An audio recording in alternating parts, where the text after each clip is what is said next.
Nursing, napabibio ako kasi I have the schedule na-advance po lahat ng graduating. Meaning to say, hindi po madaling mag-compute ng grade. At ang pag-compute po, ng totoong nagko-compute ay talaga namang base po sa dokumento yan na ipinapasa at tinatrabaho natin. At dahil po I have talaga, nag-i-encode ako, nagno-note ako, ay kinalkula ko na 4 to 6 reporter po, malinaw po yan. At yung hindi po dumating ng orientation ko, it's your obligation to us. Hindi ako para ulit-ulitin pa. Ang inuulit ko lang po sa inyo ay yung dokumento. Dapat nasa akin po yan. Kaya po yung pong pag-i-encode ng grade po, on time po ako dyan. Ngayon, yung pong time, for dun sa mga may lapses, ay tinatrabaho ko po yan prior to the next, no?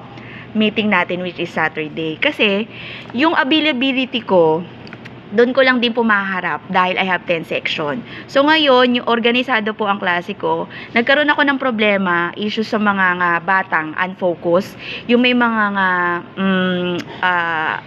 OJT na sinasabi nila, matuto tayong bumalanse at magpahalaga sa bawat oras sa pagitan natin, no? Kaya ang sinasabi ko ay dun lang ako sa output, no? At on time po ako. Ngayon po, tinatrabaho ko yung mga zero, nag-encode na kasi ako ng last activities, pakipasa po. At nandiyan po yung format, pakiunawa po. Na yung mga video na yan, it's a file video format po. Makikita mo po kung ano yung format at emoticon, paki-backread na